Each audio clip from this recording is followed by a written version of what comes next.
I will start with the second speaker first. I want to introduce Firoozeh Farvadin.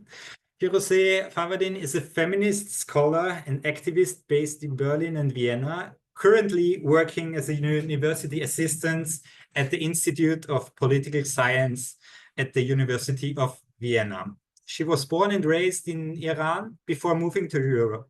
She studied sociology in both Iran and Germany and has actively participated in grassroots movements and initiatives primarily related to feminist and refugee struggles.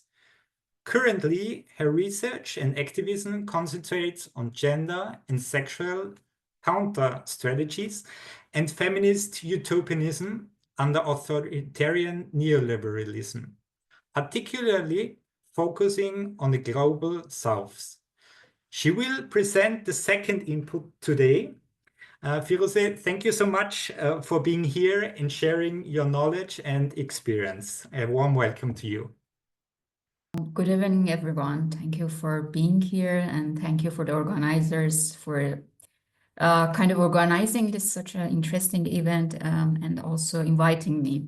And a special thanks, of course, to you, Jada, who with so much care co-organize this event and coordinate with us. I'm also very happy to share this panel with Pablo, whom I know from a workshop we had 2 years ago in Puebla, Mexico, and I had a chance to discuss with him kind of share interests we have on crisis and also the future of the capitalism. But let me also share my kind of presentation with you. Sybil?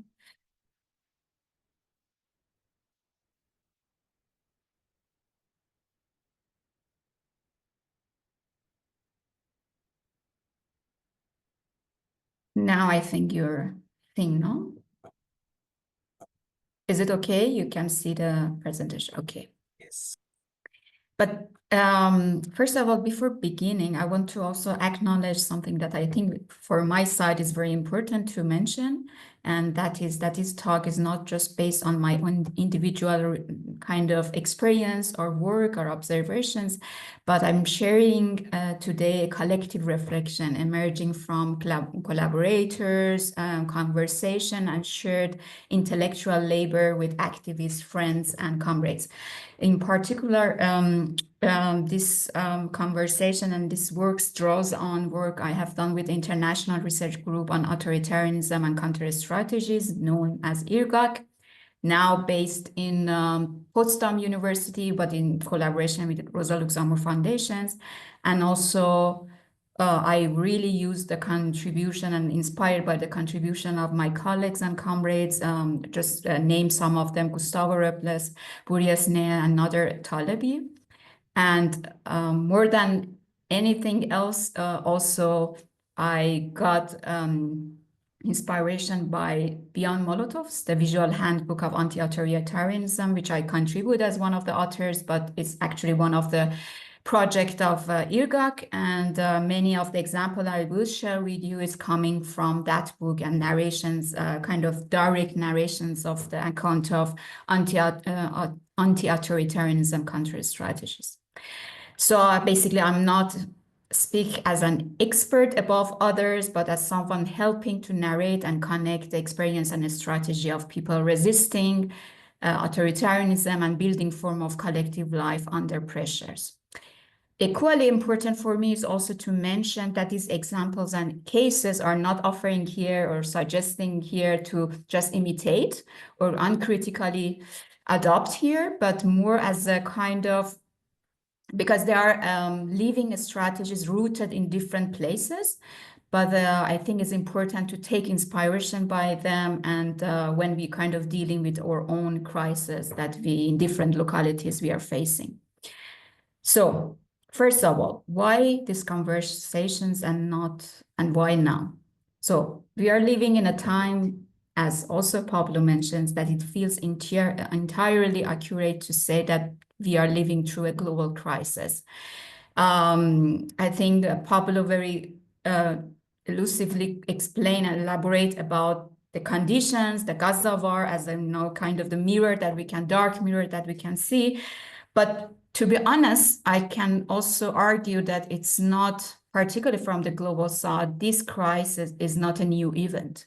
It's a continuation, I would say that, but a deepening and intensification of a structural violence and instability that has long shaped people's living in these conditions. Still, I still agree that the current global conjuncture is undeniably intense. We see overlapping economic, ecological, political, social, and now genocidal ruptures. Some trace this moment to the 2008 financial crisis, which marked the beginning of the neoliberal capitalism's demise.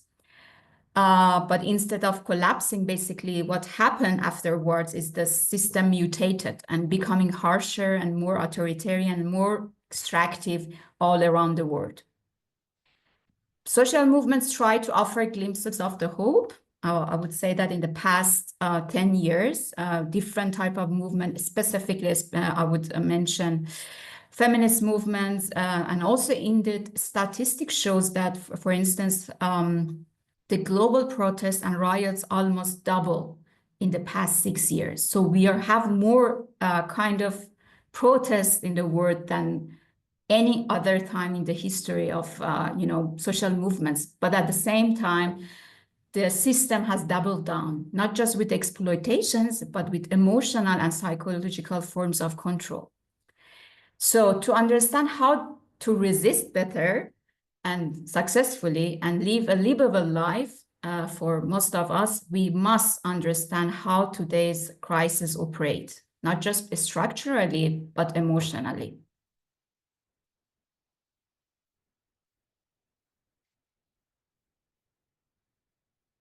So what do we mean by crisis? I mean, of course, you already the discussion is about crisis, but I think it's important to start to talk about what is the understanding of crisis, at least in my mind.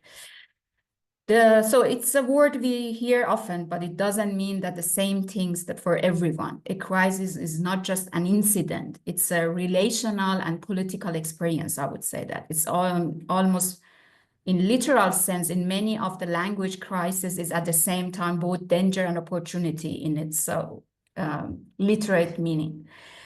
Objectively, it marks a breakdown in how a society reproduces itself. Something can no longer go on as before. This is the stage of the, at least subjectively and psychic level, that something is not working anymore. And it is a moment of uncertainty when something new could emerge for a better or worse. You may have heard of Gramsci's talking about this moment as an interregnum, a time when the old world is dying, but the new cannot yet born. That's where we are, I would say that, in a space of disorder and at the same time still possibility. And this is the side that I want to kind of emphasize more on that. But at the same time, as I said, that crisis is not one thing, one single event. No one experienced the crisis, only fragments of it. Our experience of the crisis is shaped by where we are. For example, if you're here or in Gaza, who we are and how power operates around us. That's why it's crucial to understand that crisis is historical, conditional, intersectional, and mediated. Our framework that helps us grasp this concept, you may have heard, one of the also now famous coined by Adam Tooze is polycrisis. Popularized in recent years, the idea of the polycrisis describes how different overlapping breakdowns from climate disaster to pandemics to rise of inequality and now genocidal wars interact in ways that are more overwhelming than any single cause. And you cannot reduce it in one single cause. Together, these interconnected crises challenge our capacity to cope, to think and act against it. And importantly, they also make us feel vulnerable, anxious, and fearful.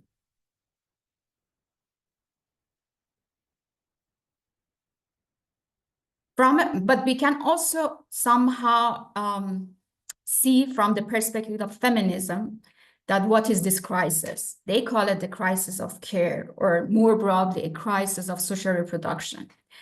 That is a breakdown in the system and mechanism that sustain and nurture life in very broad sense, not just biological life that is also under crisis, but also the social life, which includes education, healthcare, food, emotional support, communal infrastructures, basically those works that are mostly invisible, undervalued, and yet essential. Especially care work, as you may know, overwhelmingly done by women, migrants, racialized communities, has long been exploited and under-resourced. In a recent neoliberal kind of era and governance, this exploitation has, of course, intensified and commodified. Welfare systems have been dismantled, families have been left to bear the burden, and when families cannot manage, the market steps in for those who can afford it, of course. But the result is actually a dual crisis, another kind of crisis that the feminists theorize about that. A shortage of care and a depletion of caregivers. People are burnout, entire communities are struggling to sustain themselves, and this is not just a personal burden, it is a political one. When just COVID-19 arrived, it didn't cause the crisis, it exposed and intensified it. Years of disinvestment in healthcare, housing, public infrastructure mean that many societies were simply unprepared. The pandemic just made this visible, what was always there. Life under capitalism is fragile, and yet even then, crisis management that they kind of offer the system, they not offer solution for us. It simply deepened the same patterns of abandonment, extractions, and inequality.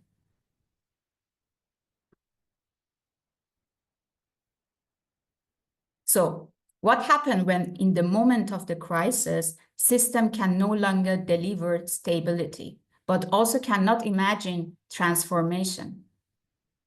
This is when authoritarianism become attractive. I mean, at least I'm talking about when we become attractive in global north, because we already experienced it in global south differently because of the history of colonialism, extractivism, and many other things that Pablo also mentioned. We have seen authoritarian movements around the world from above and from below emerge or intensify as responses to uncertainty and collapse. Whether in a state form or in grassroots fascist movement, these forces do not promise justice. They promise order, stability, and the illusion of control. So this offer of stability, I think, is very important. They appeal not just through ideology, that is also important, but through emotions. And this is where we need to pause and talk about the emotional politics of authoritarianism and fascism, how it governs, mobilizes, and manipulates feelings in moments of uncertainty.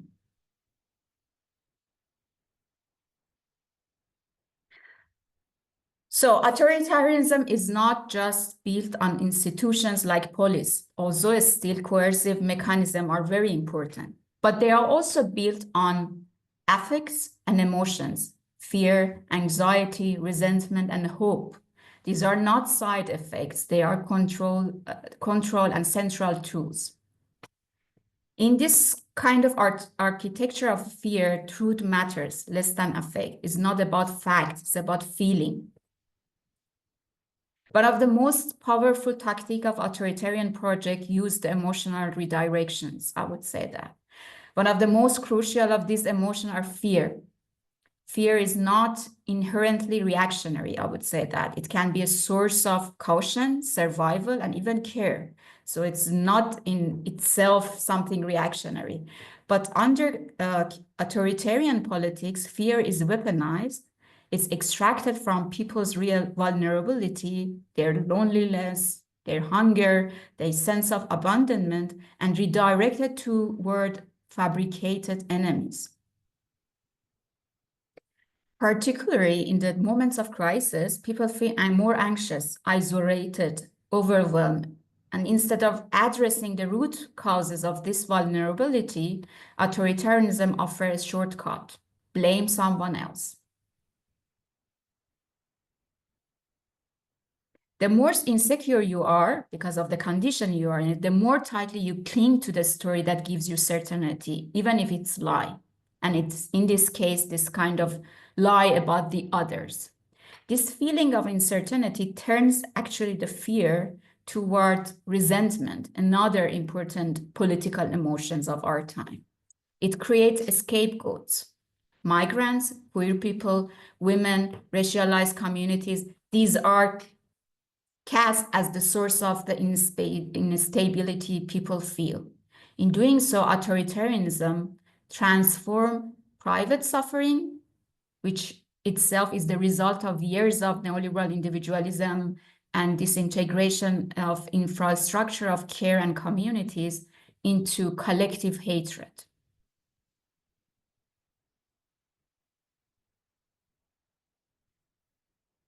No, not yet hope.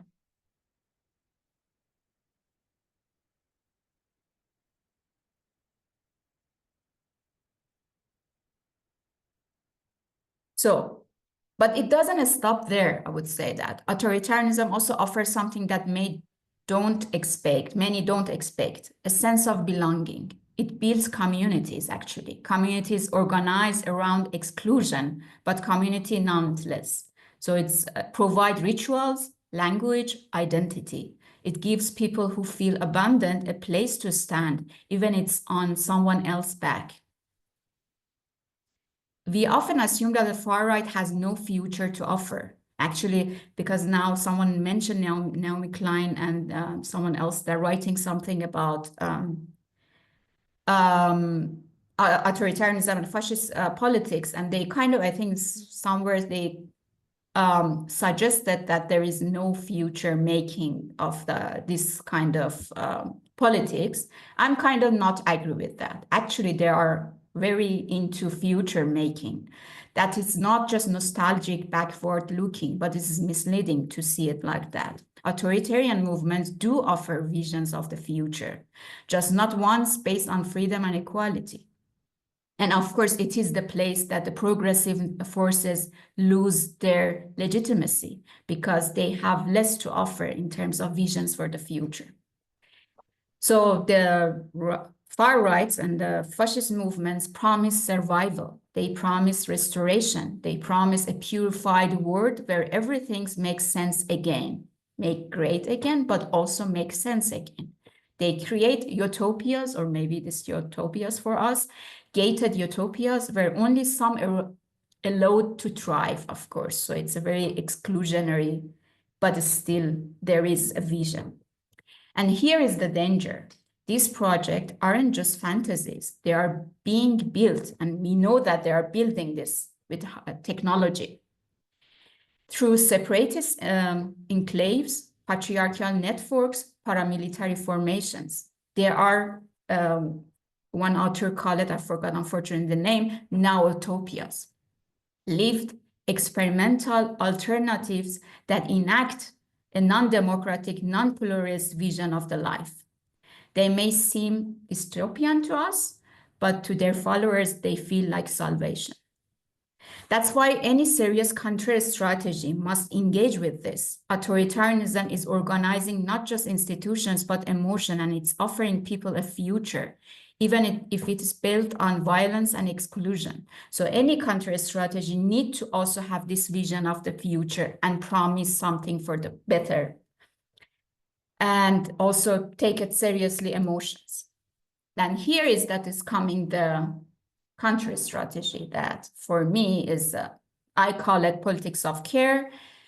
It is a specific or a specific understanding of solidarity, as Pablo also mentioned as one of the strategy, but it is not the only strategy. It is another issues that I want to kind of highlight. It is one of the country strategy in our time. It doesn't mean that we should put all resources just on these issues, but I think it's one of them that shows that it could be crucial and strategically help us to build a better future. So what can be done? Here is the grassroots autonomous movement, particularly from the global south, have something powerful to offer. A counter strategy rooted in the struggles for life against resentment, fear, and fascist and exclusionary future making. What I borrow from feminist literature and practices, particularly from Black feminism, politics of care. Care is not, in this understanding, is not soft or passive. It's not opposite of resistance. Rather, it is a poor form of resistance, a way of collectively creating life that reject abandonment and exclusion. Care is not, in this understanding, one-sided and patronizing act, because as you know, many of the solidarity movement are patronizing and one-ways, and it is against this logic. More importantly, the logic is based on different practices of commoning, defending and regenerating, reclaiming common resources, but more importantly, so it's of course is about infrastructure and resources, but more importantly, social relations and communities which we need to collectively survive and thrive. So it's also commoning in the sense of community building or community, sustaining the community that we already have or reclaiming them. So you may heard or yourself experience in the aftermath of disasters like earthquake, during curfews in the margin of the cities, marginalized communities holding each other, feeding each other, mourning with each other. These are not romantic stories, I would say that. They are, and they could be, form of daily survival. And also, more importantly, I see them as strategic and political. In Global South, for instance, community kitchens often run by women didn't just feed people during economic collapse since 2000. I mean, in some country 2000, but particularly after 2008. They become spaces of political education, solidarity, and survival. Or during the pandemic crisis, informal neighborhood initiative provided food, health support, and mutual aid to their own peoples. These networks, built in the absence of state and public care, become crucial for sustaining and protecting life during the crisis. But they are not charity, and I think it's very important. They are deeply political, strategic, and they aim at the transformative change is what makes them distinguish from reformist NGOs or mainstream civil activism. So the visions that they offer and the transformations that they want to kind of go toward that is very important to distinguish it with the everyday charity-based works. But let me give you some very concrete example that I extract some of them from the book Beyond Molotovs and some of them based on my own research, co-research with others. So the first one is the story of Verdurazo, if I pronounce correctly, Verdurazo. And they call the story of Verdurazo feeding as resistance in Argentina. So it's a story of a group of people in Argentina, small farmers, peasants, and many of them migrants, who grow most of the vegetables that feed the countries. I mean, 60% of the vegetables basically done and farmed by them. But they didn't even, or still, many of them, they don't own the land they work on. They live in a wooden shacks and farm in burning heat and freezing cold and pay rent just to grow food they often can't afford to eat themselves. So this is the conditions that they were in it. After a huge economic crisis of 2001 that you may heard about that, when over half the country fell into poverty, these farmers came together and formed a union. I mean, I cannot pronounce correctly the Spanish one, but the translation is the Land Workers Union, or UTT. But they didn't just ask for better conditions, which they did also, so they demand for the better conditions, but they redefined what resistance could look like. The UTT start organizing to eliminate harmful pesticides by developing agroecological farming practices through years of collective research and training. They also built a fair and autonomous commerce system to fight food speculation and ensure access to healthy produce. So these farmers and some activists get together to make this possible from 2001 onwards. So, but instead of slogans and protests, they also, as a flags, they use vegetables as a kind of sign of their politics. They began organizing what they call verdurazos. Beside everyday act of providing infrastructure of their lives, they organized massive action in the heart of big cities. They gave away, and how they gave away fresh, healthy produce for free. Crates of tomatoes, eggplants, potatoes placed on sidewalks near train station, government offices, and even in the presidential palace. So basically, they kind of said that we are the ones that provide the food and we want to give it free to others. So it's a kind of act of resistance or kind of protest against the system that make it hard for them to farm and to sell directly their vegetables. It was not the act of charity, they were act of defiance in a country where neoliberal government let people go hungry while favoring big agribusiness over the farmers. Farmers said, we feed the country and we will feed the people directly. This was a kind of care as a rebellion. So it's also an act of care, but it's differently. So, and of course, the state didn't like it. At one verdurazo, for example, as you can see in these pictures, the police attack not only on the people, but also the vegetables. They threw tear gas as crates of food. They made the produce inedible. They arrested and intimidated those handing it out.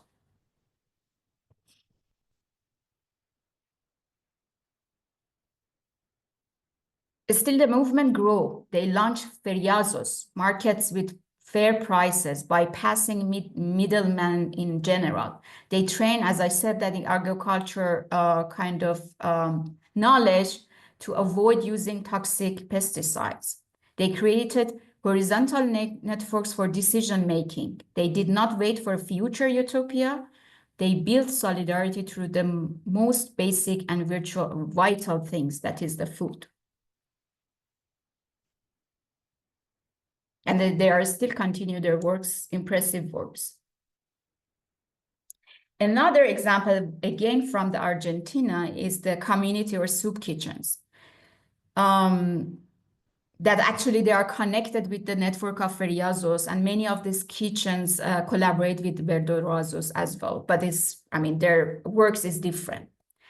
At first glance, these community kitchens are places where people come to get a warm meal during hard times, particularly in the time of crisis in the past 5 years in the country. But they are much more than that.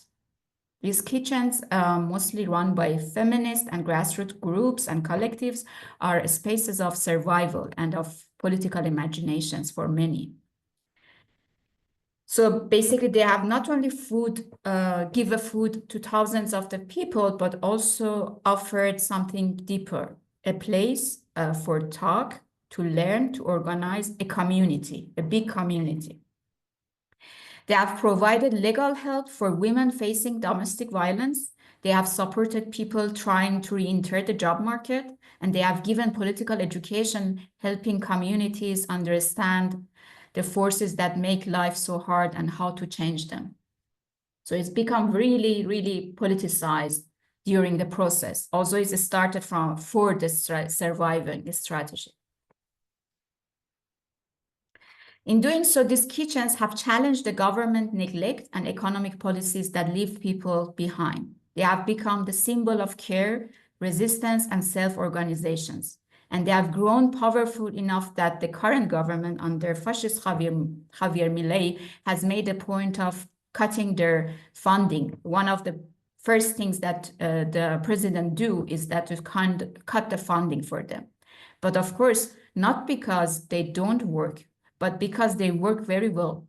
They show people that another way of living and supporting each other is possible. So that's why these kitchens are not about food, although itself is very important. They are also about hope with roots. Hope served in one plate, one conversation, one act of care at a time.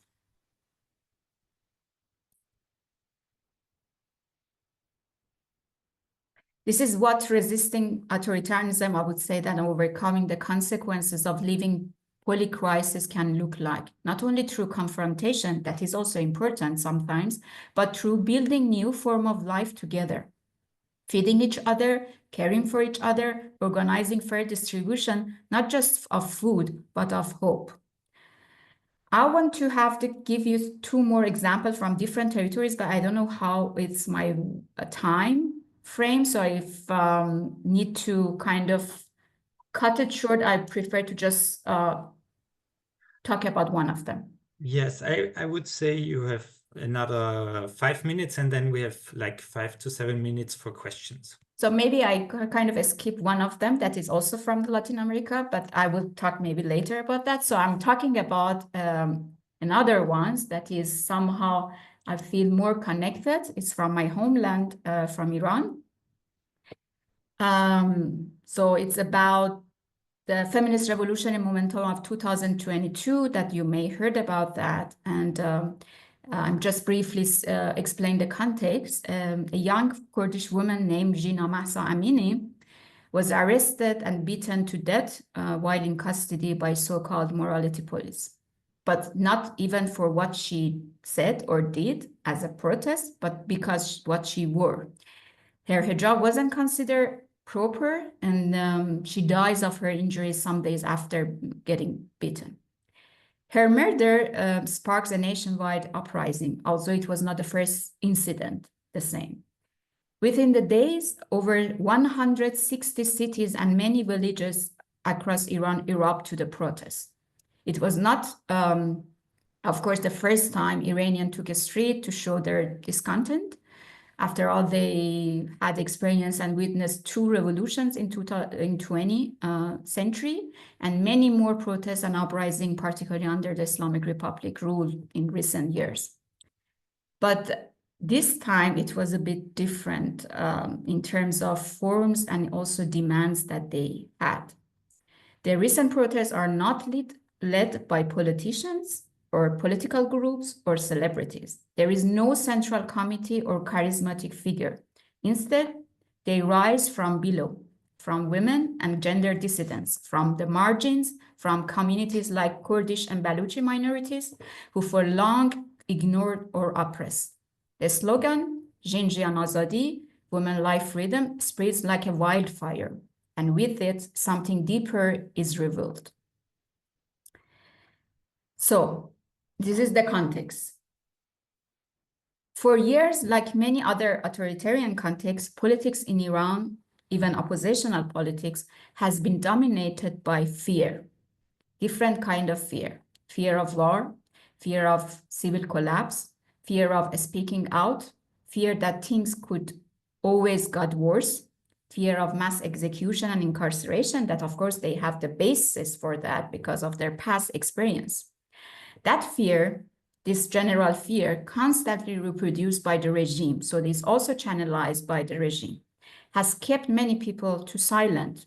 But in this specific moment, fear lost its grip. People stood up, not just with anger and resentment, but this time, surprisingly, with care, with and toward each others.